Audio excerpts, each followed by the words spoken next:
بعد معزز خواتین،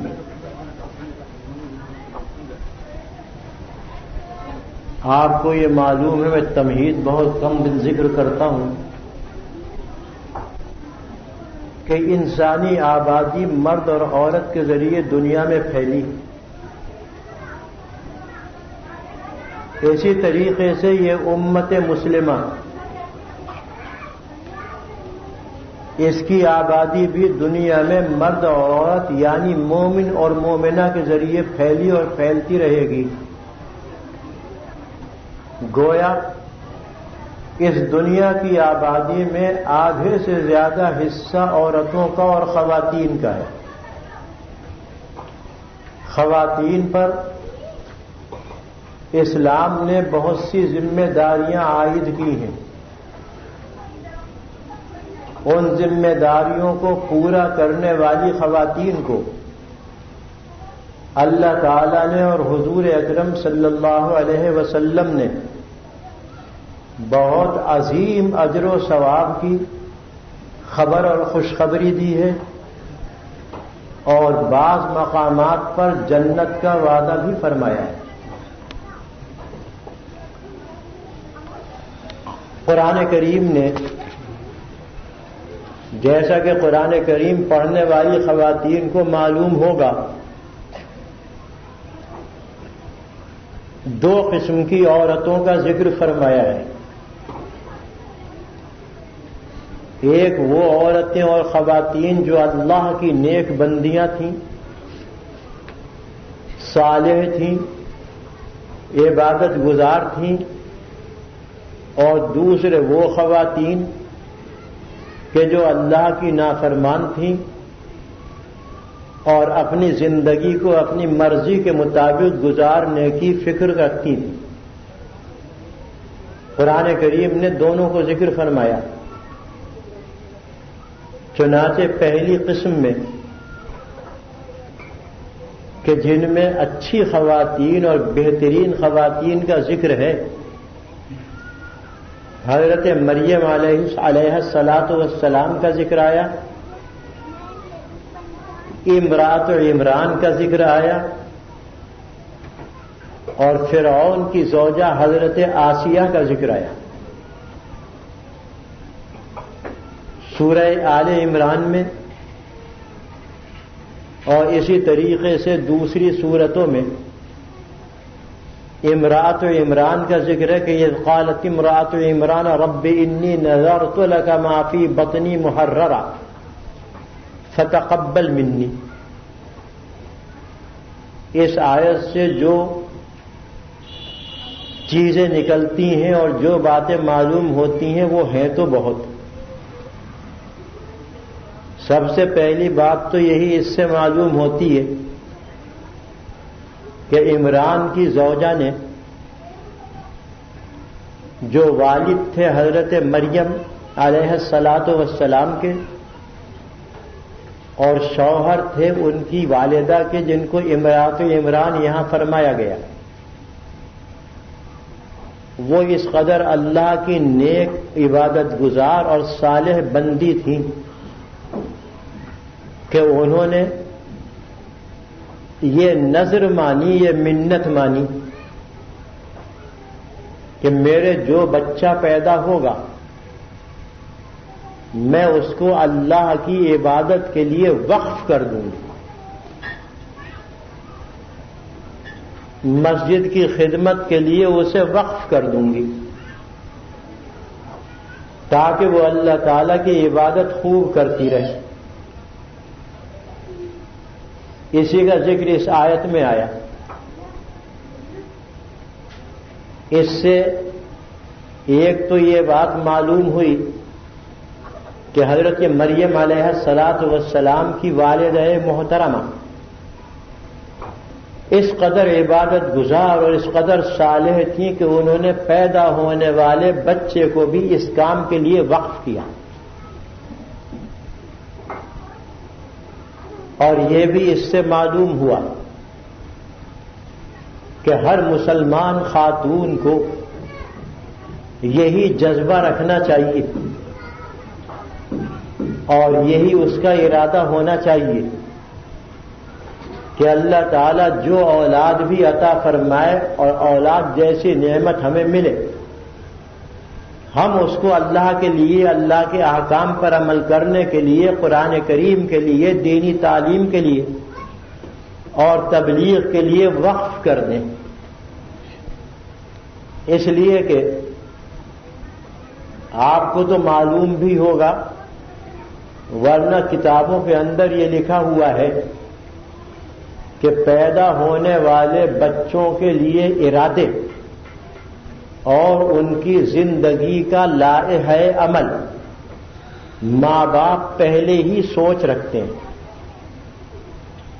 پہلے ہی سے وہ خیال میں رکھتے ہیں کہ اگر اللہ نے اولاد عطا فرمائی تو ہم اس سے یہ کام لیں گے، یہ کام کرائیں گے، یہ سکھائیں گے، یہ پڑھائیں گے، یہ لکھائیں گے، اس کو مجاہد بنائیں گے، عالم بنائیں گے، حافظ بنائیں گے، قاری بنائیں گے، اس سے یہ کام لیں گے۔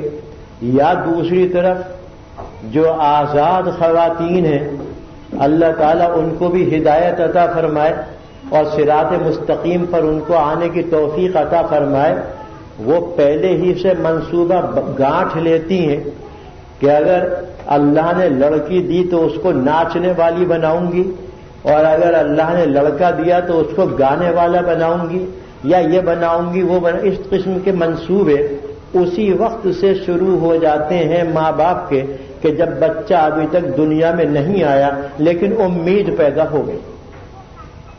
نیک اولاد، نیک بیویاں اور صالح خواتین، ان کے جذبے کی عکاسی کی ہے قرآن کریم کی اس آیت میں،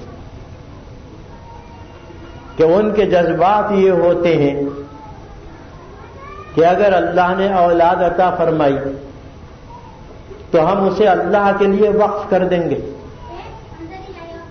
ہم اس سے اللہ کے کام لیں گے، ہم اس سے دین کی خدمت لیں گے، ہم اس سے قرآن کریم کی خدمت لیں گے۔ تو ایک بات تو یہ معلوم ہوئی کہ جب ایسی صورتحال پیدا ہو اور امید ہو چلے اولاد کے ہونے کی، تو اس کے لیے خیر کا منصوبہ بنایا جائے، دین کا منصوبہ بنایا جائے، اس کو قرآن کریم میں اور دین میں داخل کرنے کا منصوبہ بنایا جائے۔ اس کے بعد جب وہ بچہ دنیا میں آئے گا تو ماں باپ اسی طریقے سے اس کی تربیت کریں گے کہ جس طرح انہوں نے آپس میں منصوبہ بنا کر طے کیا ہے۔ تو حضرت مریم علیہ الصلاۃ والسلام کی والدہ نے نذر مانی، منت مانی کہ انی نذرت لک ما فی بطنی محررا فتقبل منی، جو کچھ بھی تو نے مجھے امید پیدا فرمائی ہے بچے کی، میں اس کے بارے میں یہ نذر مانتی ہوں کہ اسے آزاد کر دوں گی دنیا کے کاموں سے اور وقف کر دوں گی تیری عبادت کے لیے۔ یہ نذر مانی، فرمایا فتقبل منی، لہذا میری اس نذر کو قبول فرما لیجیے۔ دعا بھی کر دی ساتھ میں اللہ سے۔ اس سے ہمیں یہ تعلیم ملی کہ ایسے منصوبے بنا لینے کے بعد اور ایسے جذبات دل میں پیدا ہونے کے بعد صرف اسی پر کفایت نہ کی جائے، بلکہ قدم قدم پر اللہ سے دعا کی جائے کہ ہمارے ان منصوبوں کو جو ہم نے اپنی اولاد کے لیے بنائے ہیں انہیں قبول فرمائے اور انہیں تکمیل تک پہنچانے کی توفیق عطا فرمائے۔ آیت تو ذرا سی ہے لیکن خواتین کے لیے اور ہمارے لیے اس کے اندر کتنی بڑی عبرت ہے۔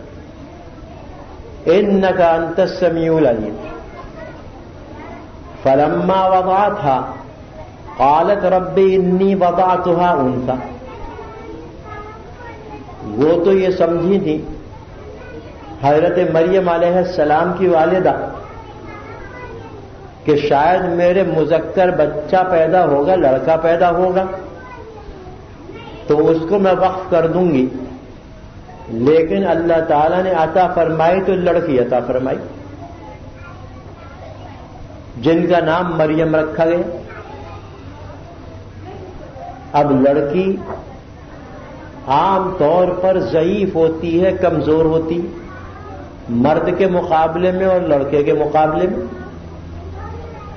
انہیں فکر لاحق ہوئی کہ نظر تو میں نے مان لی، اب میں لڑکی کے ذریعے کیسے پورا کراؤں، کیونکہ لڑکی میں تو یہ صلاحیت عموماً ہوتی نہیں ہے۔ اس لیے پھر انہوں نے اللہ سے فریاد کی، رب انی وضعتها انثى، کہ اللہ یہ تو میرے لڑکی پیدا ہو گئی۔ اللہ کی حکمتیں کوئی سمجھ نہیں سکتا۔ واللہ اعلم بما وضعت، انہوں نے خبر دینے کے لیے نہیں کہا تھا کہ میرے لڑکی پیدا ہو گئی، بلکہ فریاد کرتے ہوئے اور اپنی عاجزی کا اظہار کرتے ہوئے کہا۔ اللہ کو معلوم تھا وَلَيْسَ الذَّكَرُ كَالْأُنثَىٰ، اور لڑکے میں جو صلاحیتیں ہوتی ہیں وہ لڑکیوں میں نہیں ہوتی۔ کیا عرض کروں حضرت، یہ آیت بالکل صاف بتا رہی ہے، اور مرد و عورت کی برابری اور مساوات کو ختم کرنے کے لیے اور اس کا قلع کم کرنے کے لیے اتنی ہی آیت کافی ہے۔ وَلَيْسَ الذَّكَرُ كَالْأُنثَىٰ، کہ لڑکا جو ہوتا ہے وہ لڑکیوں کی طرح نہیں ہوتا، یعنی ان دونوں کے اندر مساوات نہیں، ان کی صلاحیتوں میں فرق ہے۔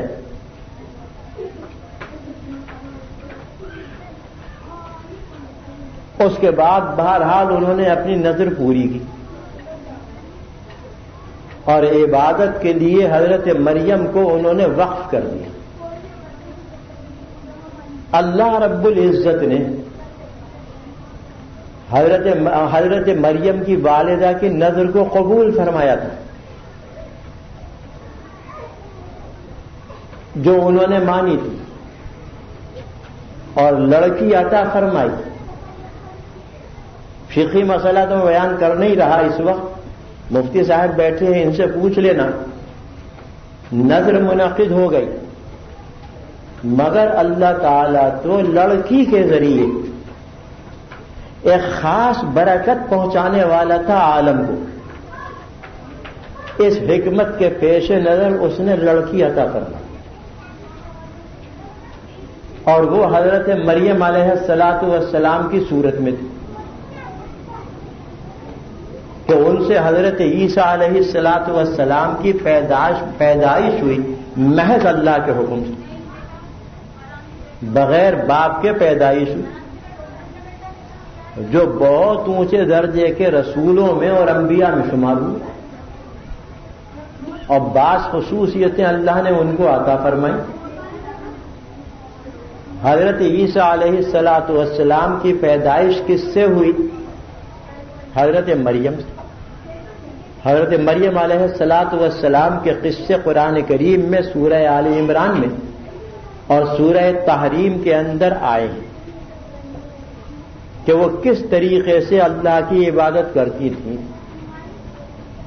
کس طرح وہ ہر وقت اللہ کے لیے اپنے آپ کو وقف کیے ہوئے تھیں،